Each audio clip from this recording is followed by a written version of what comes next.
Hi guys, you're watching your video on attention grabbers. So let's get started. If this is the first time that we've talked about attention grabbers throughout the year, you'll have a note sheet where you can fill in the blanks as we move through the presentation.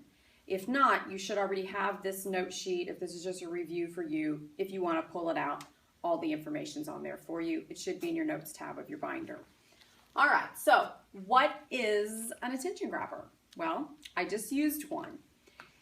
An attention grabber could be anything that you do at the beginning of a piece of writing or a presentation or any kind of report. And it doesn't have to be just English class. It can be social studies, science, math, computers. Anytime you have to get up or write a paragraph or write an essay or some sort of writing for any of your classes, you want to be a good writer. So you want to start with an attention grabber. Attention grabbers are used at the beginning of any kind of writing or presentation. It's used to grab that reader's attention. And beginning goes in your first space if you're filling out your closed notes today. Okay? So there's 5 of them that we're going to look at. Let's get started. Number 1 is a question. If you ask a question to your audience, it automatically makes them start to think about the topic. It gets them wondering, what do they already know about the topic? What do they want to know about the topic? And if you ask a question that really piques their interest, they're going to read the rest of your report or listen to your presentation so that they get the information that they don't know about. An example here would be, do you ever think about how people became successful in school?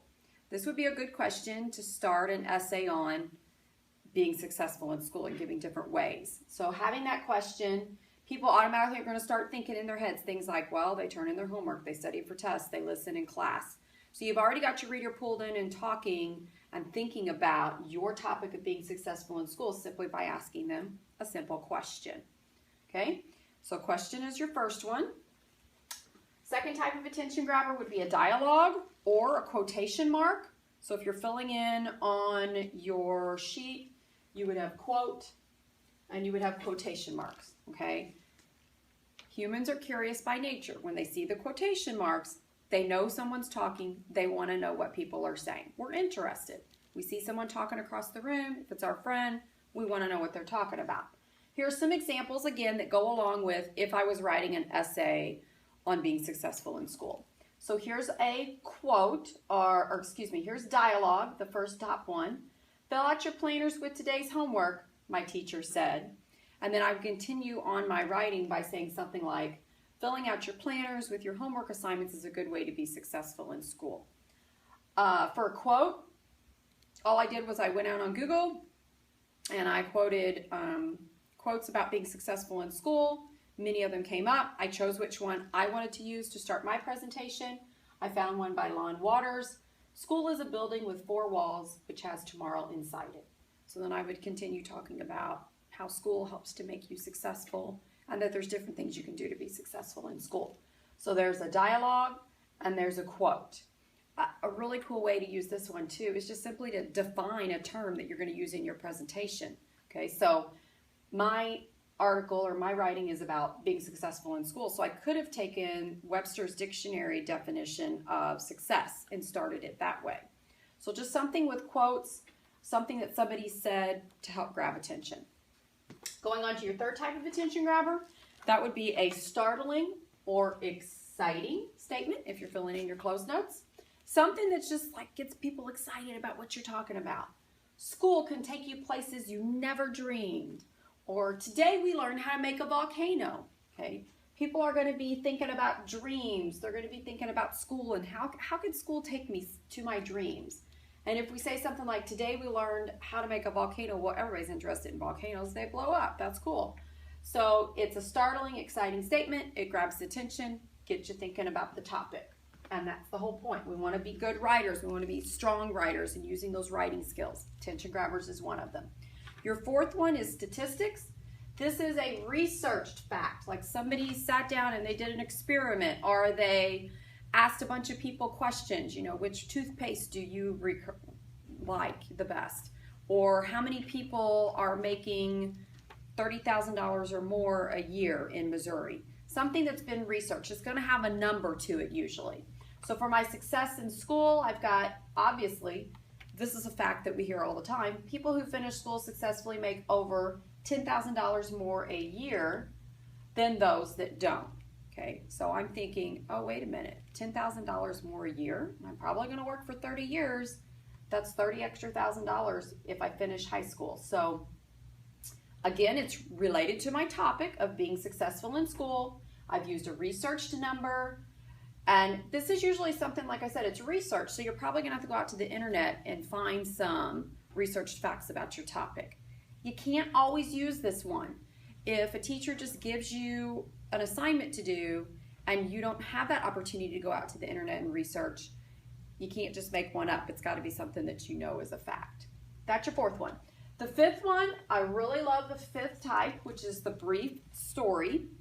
You have to be really careful on this one though. Remember your purpose. My purpose for my writing was to be successful in school. Things that students can do to be successful. You don't want to start your brief story and make your brief story be 2, 3, 4 pages long and then a couple paragraphs about being successful in school. I want to make sure that my story is short and then I transition into ways that I can be successful in school. So here's the short story that I came up with. The school bell rang. Some students were already filling out their planners and had their homework laid out on their desks. The teacher began giving out reward tickets to those students who were prepared and already working. However, other students were looking out the window or talking to their neighbors. Okay, so you can see how it's related to my topic because of course the kids with their planners out, getting out their work, getting the reward tickets, already working, they're prepared, they're going to be successful in school. The kids that are looking out the window or talking to their neighbors are not going to be as successful that day and if they continue to do that year. So it's a brief story. Then I'm going to transition into a sentence something like,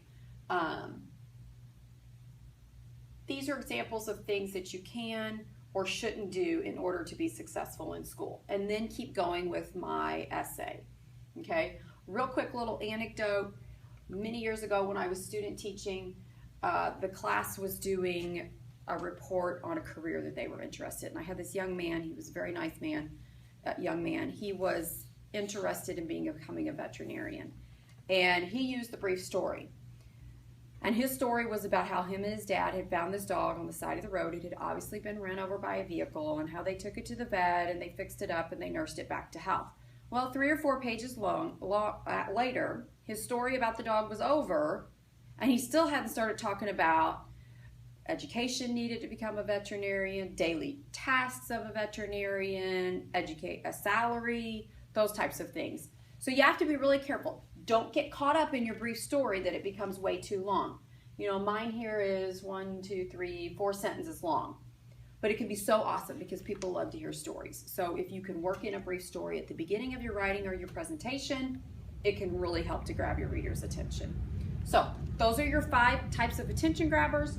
Remember, they're used to grab attention, pique that reader's interest, get them ready to go for whatever your topic is.